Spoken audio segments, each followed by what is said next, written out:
Okay, today we're talking about wash. Now, first let's take and talk a little bit about the materials that we take and use. Now, first thing, I prefer to use primarily a watercolor wash. And it's very simple. I use baby jars, take and mix it up, and when I go out on location or I'm going out in the field, what have you, I just take and use film canisters to take and mix it up. And these are perfectly great. I took a group of people to Italy a few years ago, and just what I took and used, just stuck them in my pocket, and it was perfectly mobile. Never got a spot on me. Now, the next thing that comes down to is the kind of paper that you use. And it always amazes me when I have students and tell them, I say, okay, we're going to working with wash and what have you, and they'll come in with something like newsprint. After I've told them that you have to get something that's suitable, something that'll handle the wash, something that's not going to buckle too much. So it doesn't pay to take and get any kind of a cheap paper. You should try to get a good quality paper. Now you can go to an extremes, like what I'm working with here today is a 100% rag paper. A pad of it, the 40 sheets, has cost me about $16. So that's expensive. But then when I do drawings, I expect them to be around for a while and to last. Now, I want to take and go through a progressive type of thing where we're taking the most easiest way to take and use wash into then the more difficult and the more complex. Now, the first approach is essentially, and I'll just take and go through this very simply. Now, let me sit down here. The first approach is to essentially just have a drawing. You do a regular standard work from the model, do a drawing, and to take and do nothing more than basically fill that drawing in. Now what I'm doing here is this is and also I'll mention again, I've taken and I've mixed in advance a series of values of wash. Now, and I'll talk a little bit more about that later. Now, what I'm doing now is just taking and filling in the whole figure with just one flat tone.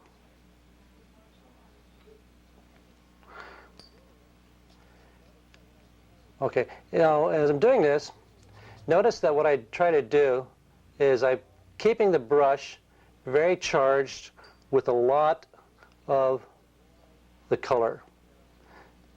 You want to avoid taking and working with any kind of dry brush technique.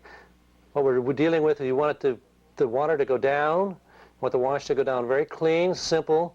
We don't want to go back and fuss with it. This is just basically just using one value and filling in a drawing.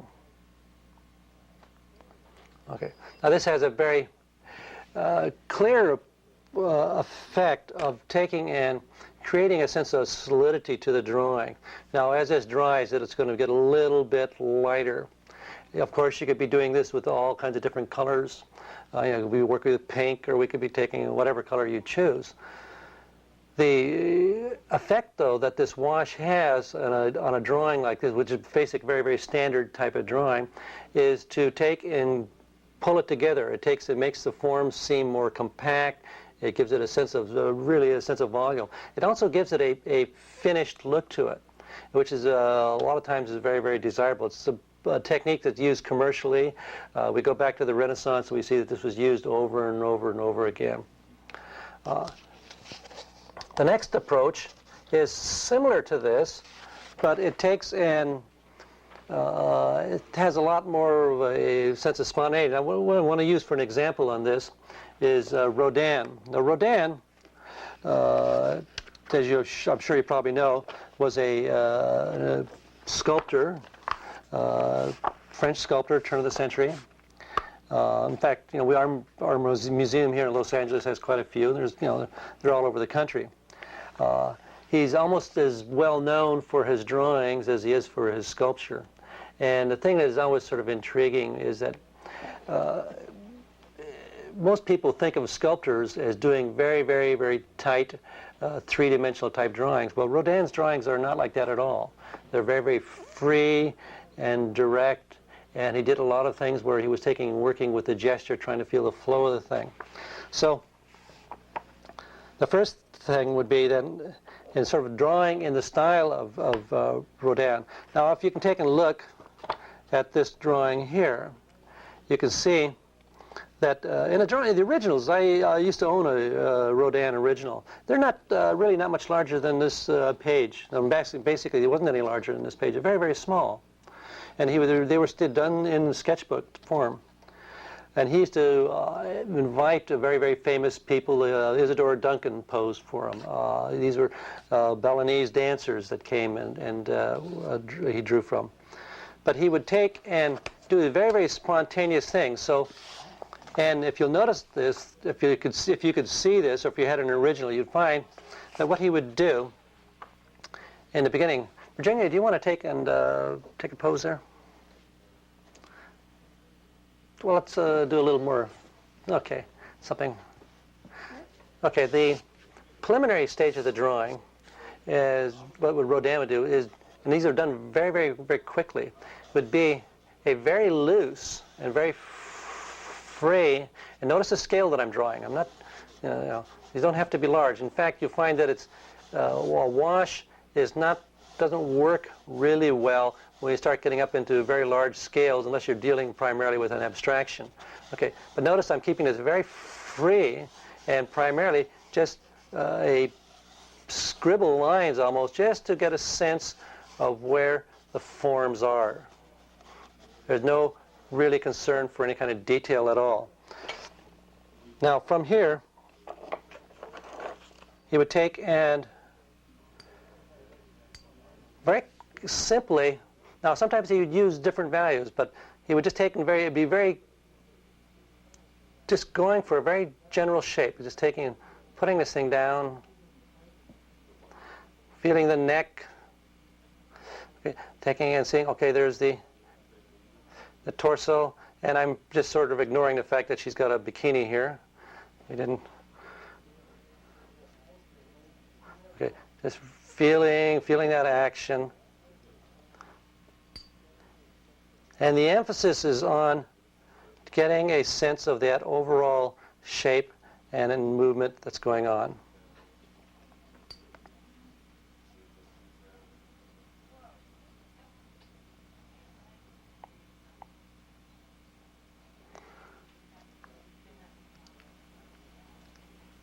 Okay, as we pull.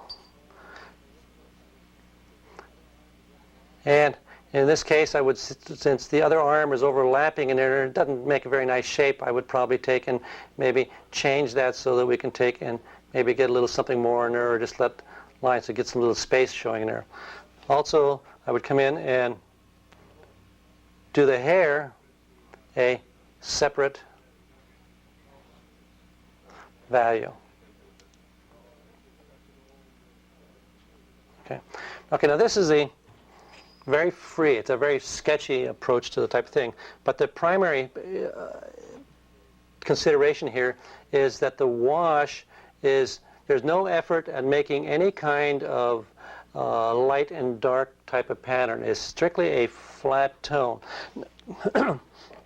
Now, Rodin would come in with something like this and go back in with the line. Now again, the effort is not at trying to copy what they're, or to take and go around the wash that he's putting here. Again, each stage becomes an effort at trying to capture a little more clearly what it is that we've got going to start with.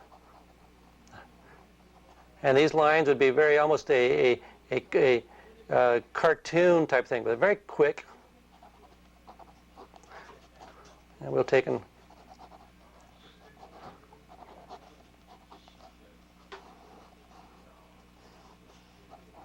very free, sort of a direct drawing. You find that this type of drawing was extremely influential in terms of illustration and drawing that was done pretty much in the 20th century. It was sort of like a lot of contemporary drawing,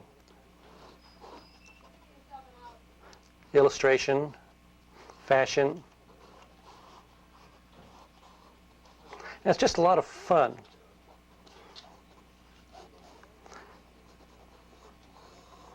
The main thing that you have to be careful of now in something like this is that you want to avoid doing any kind of going back in. I keep repeating this, but that's the thing that I keep seeing again and again and again with students.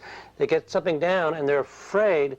They take and they put up, well, I want to fix this or I want to fix that. And so they take and they basically louse up a good drawing by coming back in and trying to touch it. Let's take it and do another one real quick here. Okay, let's do one with your, sort of throw your arms out, something type thing. Out? Sure, something, anything like that, yeah. Basically what I'm trying to get here is to see, okay, quick, again, make that preliminary drawing very loose. You're just going for a gesture, and again, take a look at the drawings of Rodin.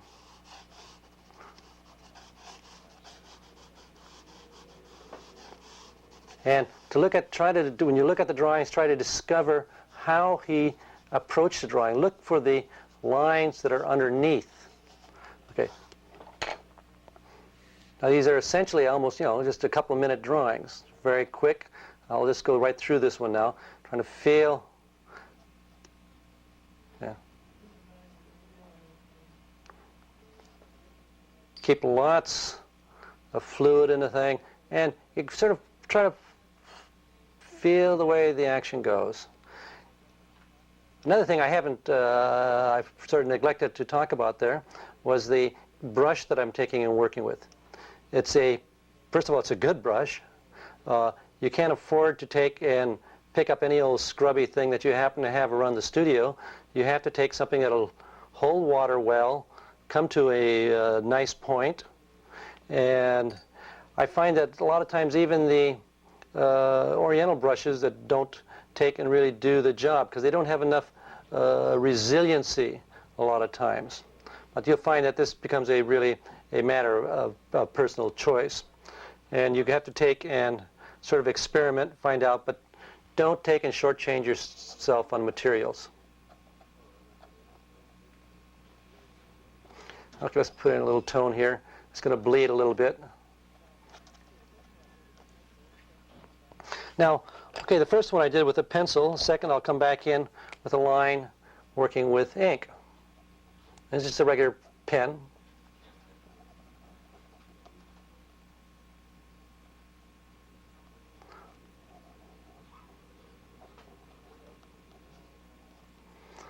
Keep a free, sort of flowing line. And again, since it is a quick sketch, you're not trying to take and get any kind of fancy detail. Just the overall feeling for it, and that's what gives the drawings its charm.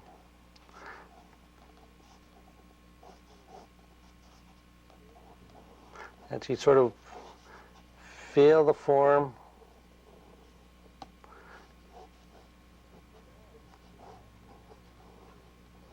Rodin actually had a studio that was set up for him. If I remember right, it was had been a monastery or a retreat of some form that was set up by the French government. And he had a whole entourage of models that took and walked around all day nude, or so the story goes. And apparently part of the thing was that he carried a whistle, and anytime he blew that whistle, then they would have to take and freeze in whatever position they were in. And so that's where, you can imagine what the thinker was doing when he took and got in that pose. Okay. Now, okay, let's go on to another attitude.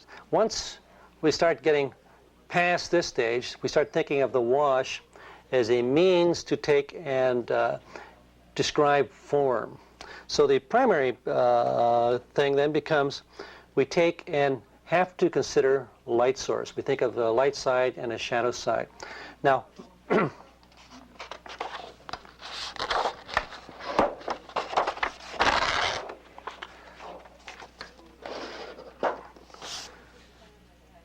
just in putting it in simplest terms, we would take an idea of a box. We just have a very, very simple box like this. And if we're taking and working with the wash, we would take and simply put the tone on one side so that we feel like the light is coming from one direction and then maybe the underside at the same time. Okay, it's very, very simple. Okay, the working with the wash then, in dealing with the figure, we try to do the same thing. The effort becomes then to try to show these very, very simplified forms. Now let me take and we'll go to Tiepolo.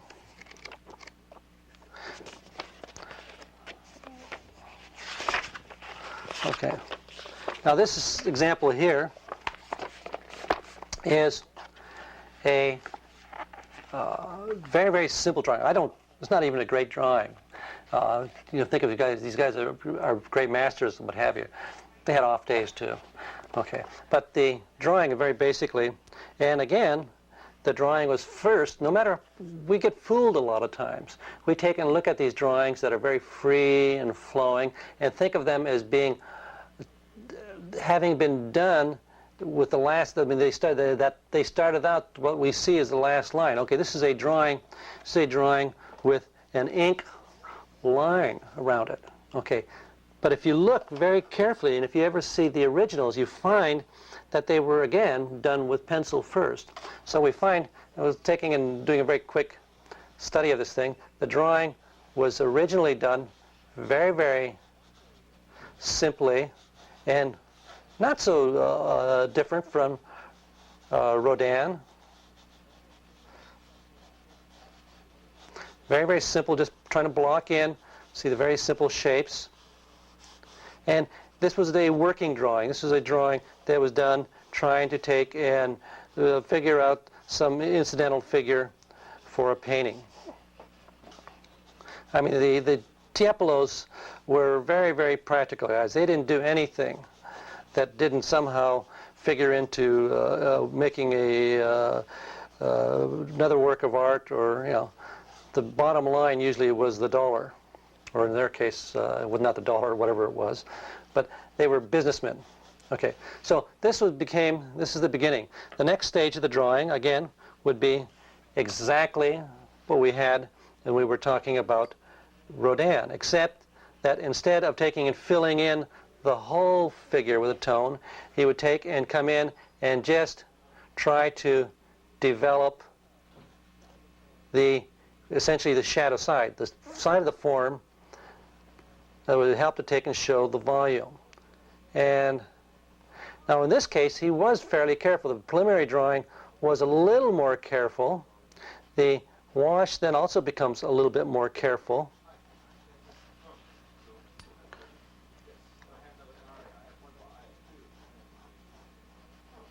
So we take,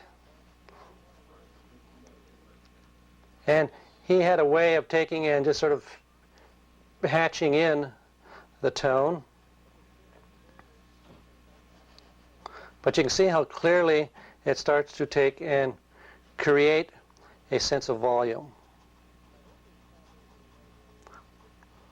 Now this is probably the most accepted and sort of standard way that we see wash being used in terms of taking and just imitating or duplicating the light that we actually see. Now he's doing a few other things besides just taking and drawing the shadow side of the figure. Okay. Put down a quick line drawing here, and there was nothing fancy about this. This is just a very simple line. A little bit of overlapping concern what forms came in front. Feel the very little work in the interior. He comes in and does a few lines indicating where something happening in the knee area. I'm not quite sure what this is. It's just drapery, I guess. Gets in a line for an elbow there, or should I say a pelvis. Come down.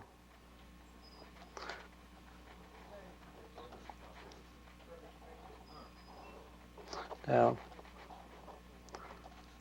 Okay, so forth and so on. We don't want to labor this too much. We want to get on to the next thing here.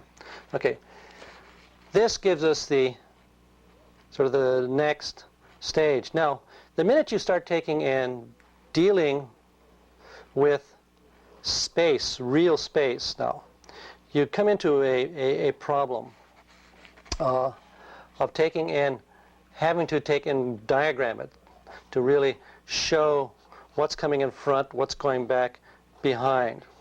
Now, one of the problems that develops here is that if we take just a solid mass, let's take a simple sphere. Okay, and we take and we put a wash down on this. Well, using the same basic idea that we have a light source, and we take and put the tone down on one side, but we also include space behind it with that tone.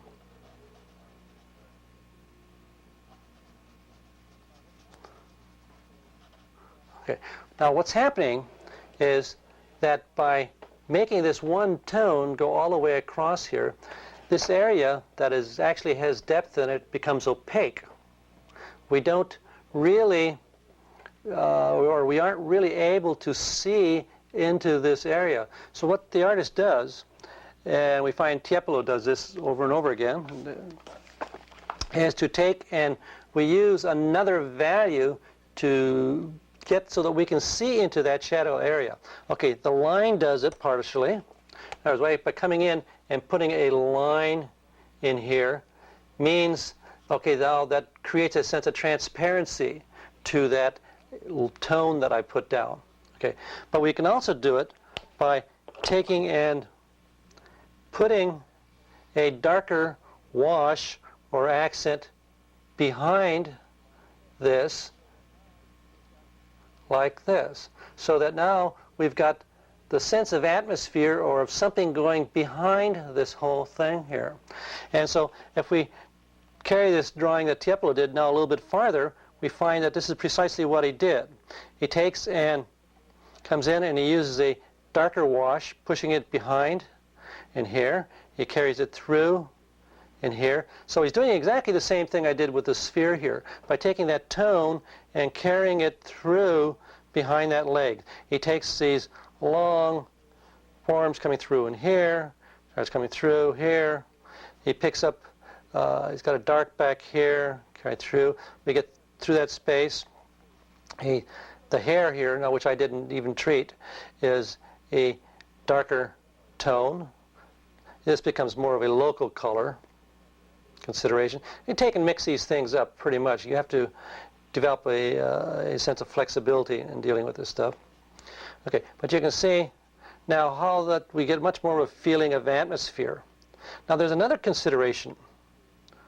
I say the more you get into this, the more complex it becomes, but not really. It only sounds complex when you start getting being academic about it here. Pushing the cast shadow here, feel this, Feel the tone. Notice the way he's taking and describing the space by pushing a tone going back behind and through the legs. Okay, the next consideration that this tone, what this does is makes the drawing seem more lively. We take and we find that if we had two values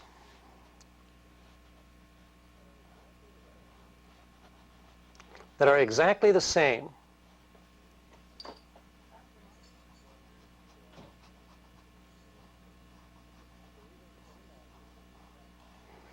okay, these are the same value. Now, if we take these two values and we surround one of them with a darker value,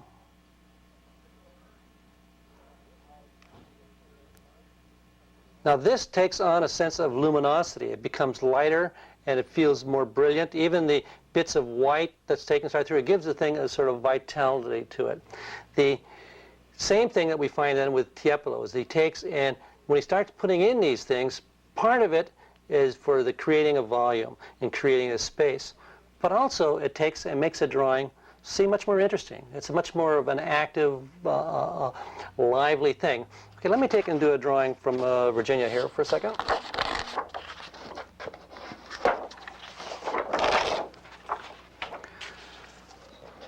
Okay, okay, that's great. Again, starting off very quickly with just a very, very simple pencil drawing, primarily concerned with thinking about where the forms are in space, getting the gesture, placement, no consideration for detail. That's not important at this stage, especially for a very, very quick drawing. Now this is we're talking about just a couple of minutes.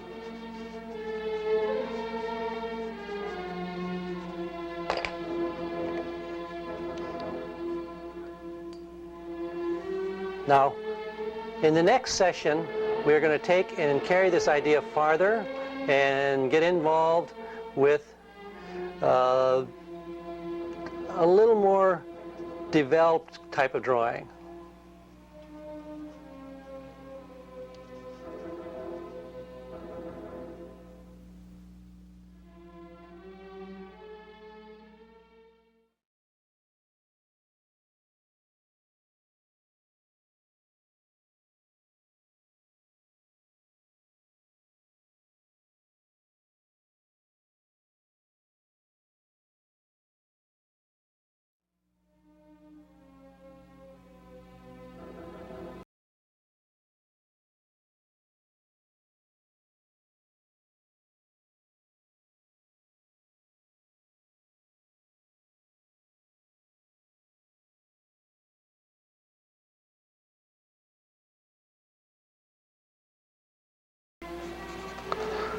Okay.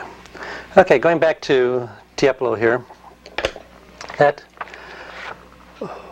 we were taking and discussing the idea of also creating a certain sense of vitality and sparkle, besides taking and showing the sense of volume and a thing.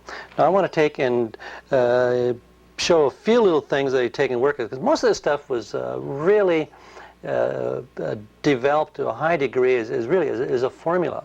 These guys were very, very, very systematic in the way they worked.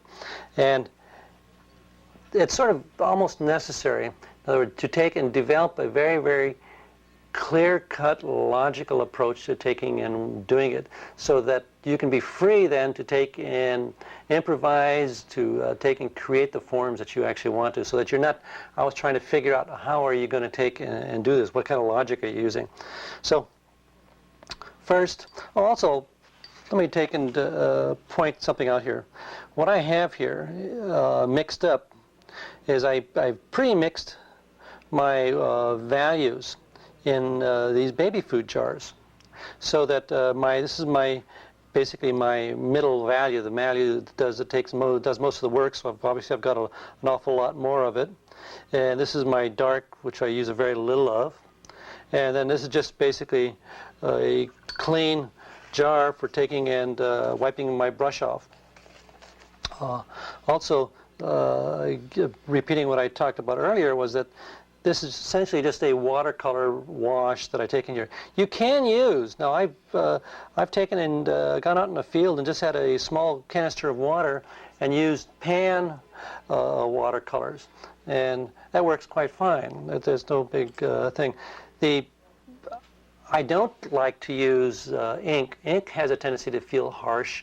It doesn't, the edges are difficult to deal with. I find watercolor is much, much more satisfactory for working with this. Okay, now let's go there. Now, as I mentioned before, that we were concerned primarily to start with was the use of space, of taking and describing the form and showing a shadow side and light side. Now, in doing this, though, what one has to do is one has to take and arrange the forms in such a way that they take and help to describe these volumes. For instance, here, you're taking and using a sleeve going around an arm to take and show the roundness of that arm. Here, he's taking and just putting a tone on the edge of that arm, drop it in tone. The underside of the hand. Notice that my preliminary pencil drawing was very loose, very free. Okay, he then comes back here, and we have here this is an angel up in the sky, so we've got a big wing.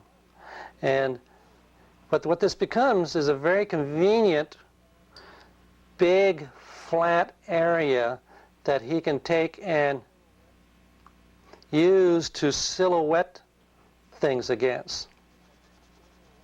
And it becomes a way of overlapping forms, getting things going back. We can really feel this going behind, and he picks up the tone, gives a little bit of light on a part of the wing here, coming back down, and he's silhouetting a hand over here. Another person that you could look at for an excellent use of wash is Peter Paul Rubens. They were essentially contemporaries. Fine. Okay, this wash is taking all this dropped in tone in here.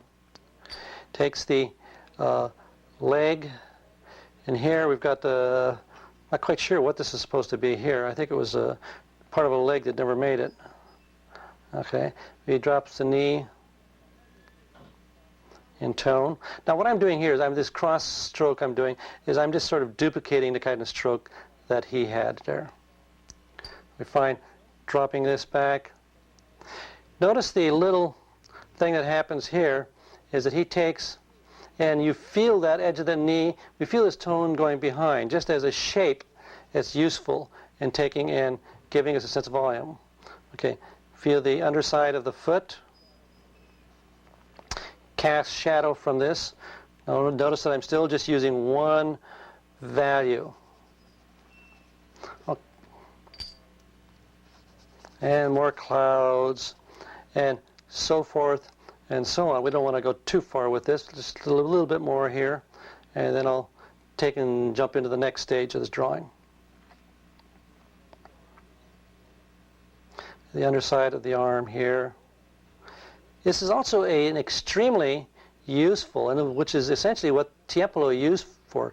As I mentioned before, earlier, that the Tiepolos were extremely practical people. I mean, they were very wealthy. They did, they got a gangbusters business, and it was what they were trying to do.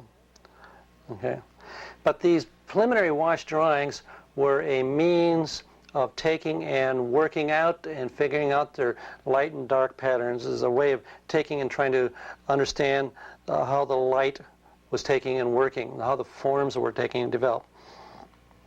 Okay, now in here, I mentioned about the use of the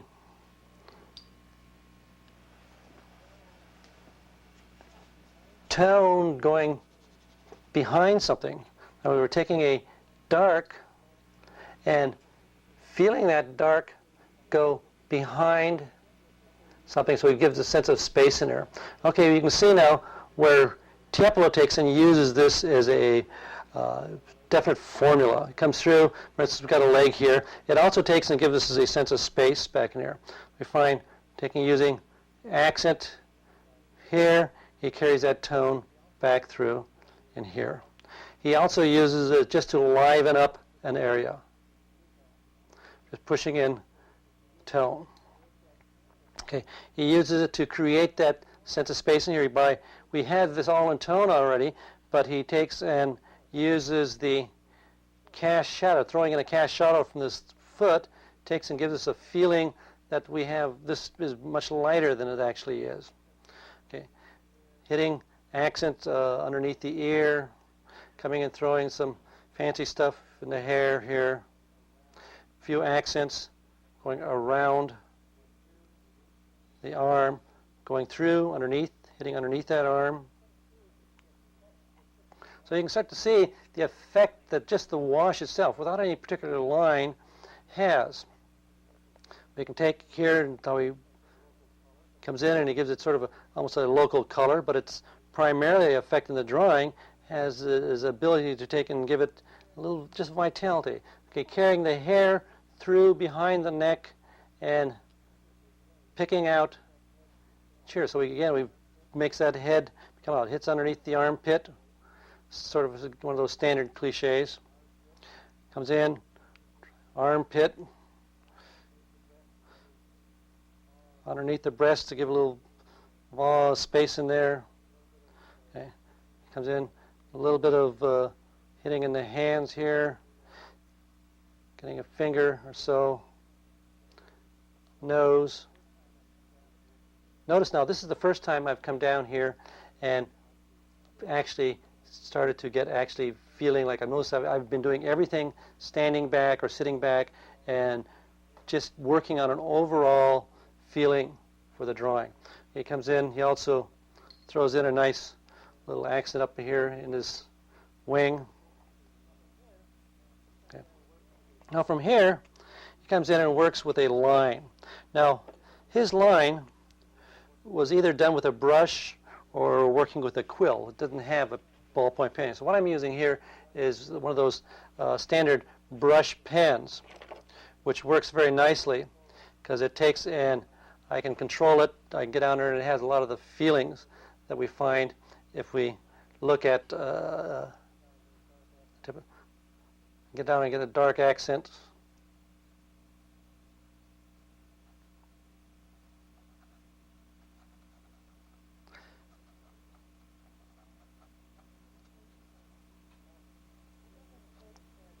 Now, he doesn't take and fill in. Now, my drawing I'm doing here, by the way, also, in terms of just explaining, is considerably larger than the original.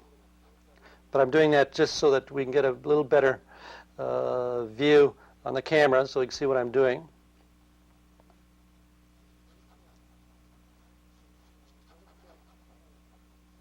Still a sketch, not a finished drawing by any means.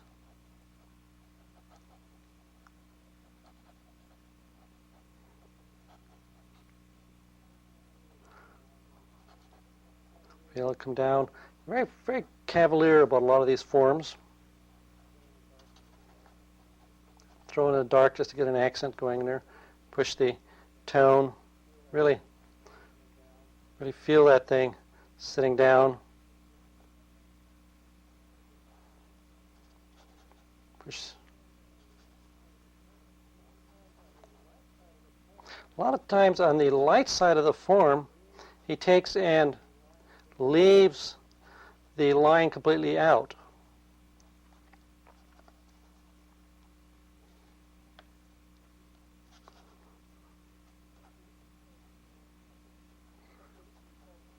Okay, now this you can start seeing what's happening. I want to take and talk about a little different approach where we think of the Tiepolo as being very free and loose and having this real sort of a it's a sketch type thing.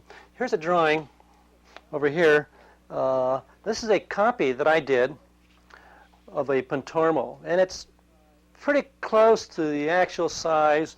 And I did this years ago, so it's, you know, some of the things are maybe a little harsh. Maybe I think some of these strokes in here are maybe a little harsher than they need to be. But overall, it has the look of the actual drawing. And what I was trying to do, and what this drawing I think achieves, the original of course achieves really well, nicely, is that using the wash and working with the graphite, where here we have the Tiepolo where we talk about the working with this line is very, very sketchy, free quality. This takes on a very strong luminous quality, primarily because of the close values that we get between the pencil, the graphite, you know, pencil graphite, and the wash, the very subtle tones. The way I'm taking and working with the core in here, the way the line comes in. The drawing is actually very loose. It's the control of these subtleties of the value that gives it that really beautiful a sense of luminosity. But also he's doing the same thing that Tiepolo was doing. If you look, we have first our subtle middle value, number one value I've been using. Okay, this was to take and basically drop in all of the shadow side. Now we've got a very strong sense of light coming from one side. He comes in and he uses this value to take and give us our light side and our shadow side. Very simple shape. In that respect, it's also the way the line takes and comes in and draws through here. It's very reminiscent of a lot of the Rodins also. Now, he then comes in and drops in another value that takes and gives us the sense of luminosity in here. We feel the space on this form because of that dark being pushed back there. We see the way that tone is carried through. We get the dark accents that take and make this seem much, much more brilliant. We notice how we're trapping this light area between the darks. We come in and we trap these lights between darks. Makes it seem much more luminous to the whole thing. Okay, now we want to take and go into a whole different approach to it, and that being Rembrandt. Of course, Rembrandt is probably the most famous in terms of thinking about working with wash and ink. And the thing that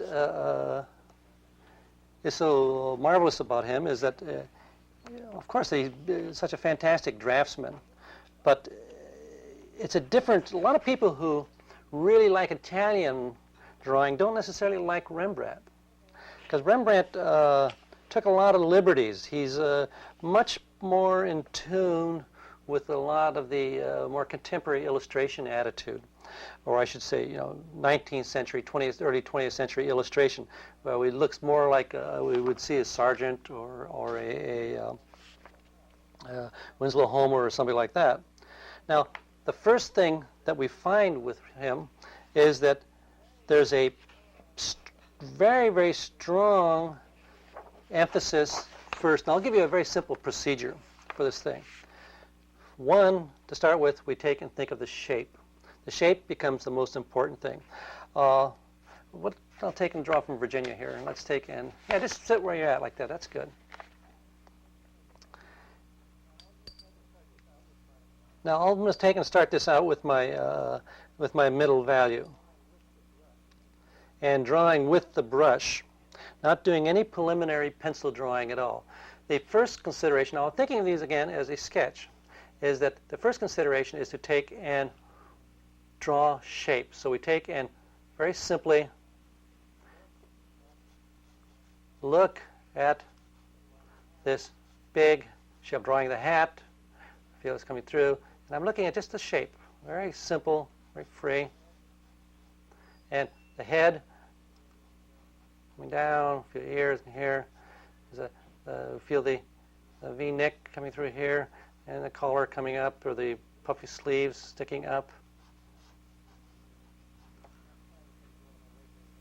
Now I'm trying to sort of go out of my way here to make this sort of a la Rembrandt type thing, where he would be very, very, very, in a sense, very crude about it. I've had drawings done by students that if they if they had done the drawings like Rembrandt's, they would have thrown them away. That's stuff that he keeps. A lot of people just don't look at their own drawings. No, notice, very free, just shape. Looking. In fact, I'm almost getting too detailed here. It's a very free thing. Then come back into that and very simply drop in value. Now there's two ways we can take and deal with this value. One, what we've already talked about, is to take and think in terms of a light source. In other words, taking and feeling that there's a shadow being cast, or there's the light source coming from one side. We feel the shadow going on one side, and think of the tone only as a means of taking and describing form. Again, very similar. No, really, at this stage, the only difference that between this and what Tiepolo did was that I did no preliminary pencil drawing, and I went directly with the brush. Then from here, he would take and step in and work with a pen, or still with a brush, come in and start to do a bit of linear work. And if we talk about the sort of a formula, which I really almost carried this too far to start with, that the first stage is to see shape, to look at the very, very simple shape. Now, the second stage is to come in and think in terms of trying to describe the volume of the form, trying to think around, so that I will come in with the line and start to give a little bit of detail, but primarily to start with thinking in terms of, see if I can start to make this thing look round. I can feel the hair coming around, start to feel stuff pulling from behind. Now again, I'm keeping it very, very free, really trying to make this hat come out, thinking round, making stuff go around the hat, make the collar come from behind the neck, coming down, around, over,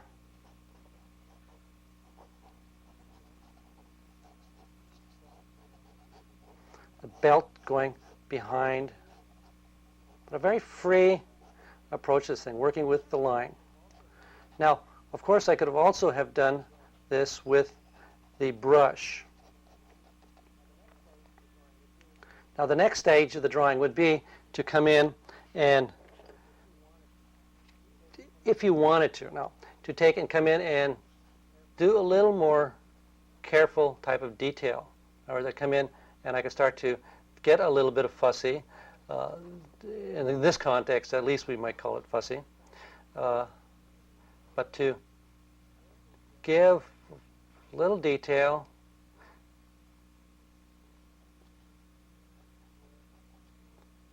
through, okay. I could even come in, and you find that Rembrandt does this type of thing. I could come in and give a lot of the lines and things that are going on in the hat.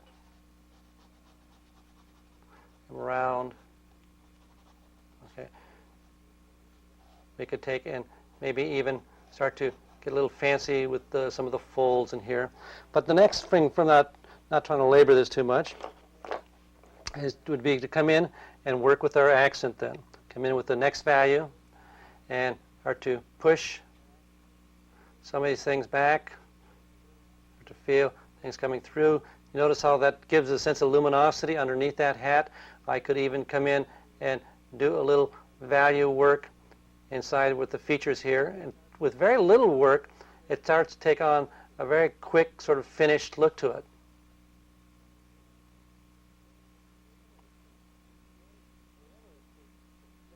But remember, it's a very simple procedure. Okay.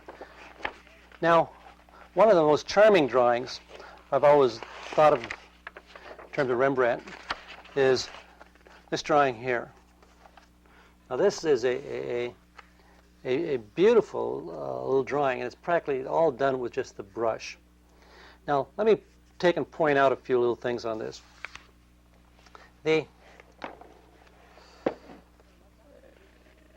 And I doubt if the original was any larger than that, and I'm pretty sure it was probably just about that size.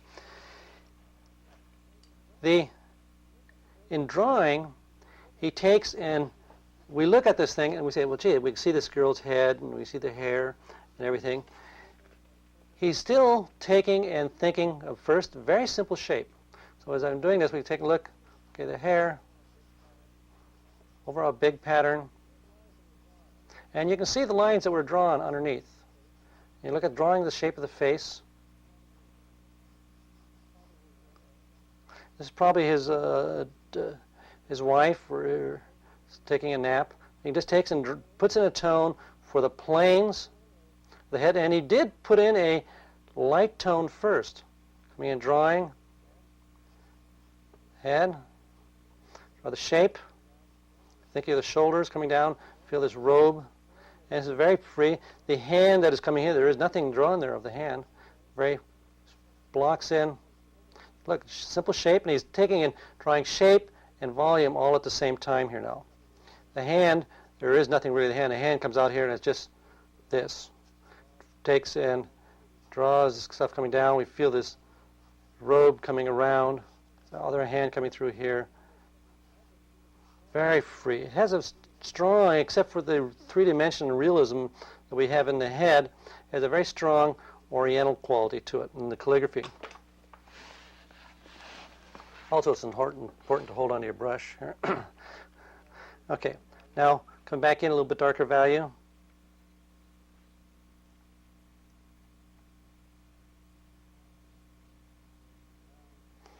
Feel this coming around.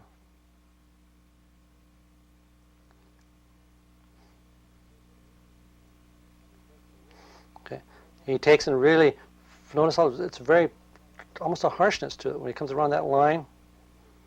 The head comes in and drops in. It's more darks in here. A little more clarification. The pushing this, and then using the dark to take and show, like for instance, a cast shadow coming over something here. He's trying to strokes.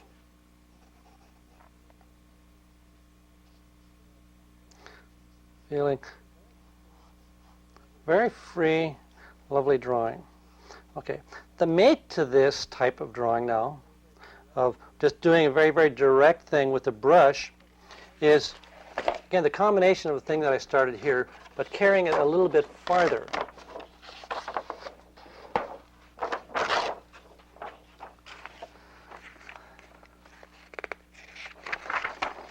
That's where we take a drawing, say something like this. It's a much more of a linear drawing. It's working with a pen, and the wash becomes more of an adjunct to it. It's a lot more detailed, but apparently he was trying to take and do a portrait of his, probably maybe his grandchild or his child or neighbor kid or something like that. But he was really got wrapped up in trying to understand how the hair fit. So let's take and do another one here real quick. Now I'm going to start with this one again with the brush, rather than working with the pen to begin with. Okay, if you just take a look up that way, Virginia, just like, sure, that's fine.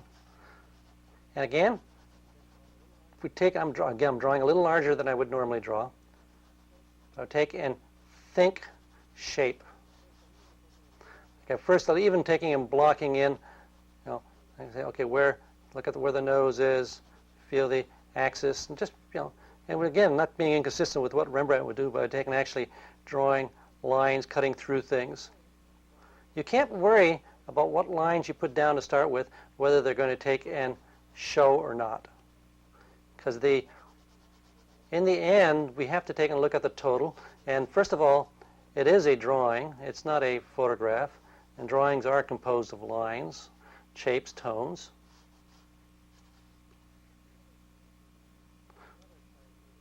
I never try to take and make the drawing look like a photograph.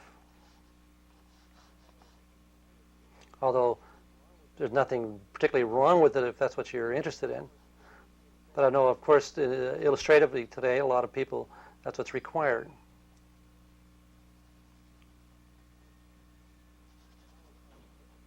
But I've always found a certain charm and just a drawing, you know.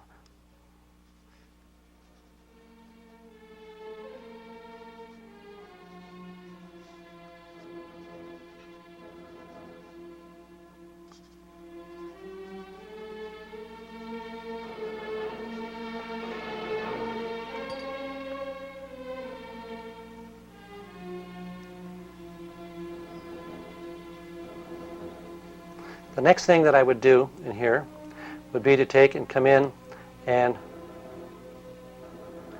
put in more line work.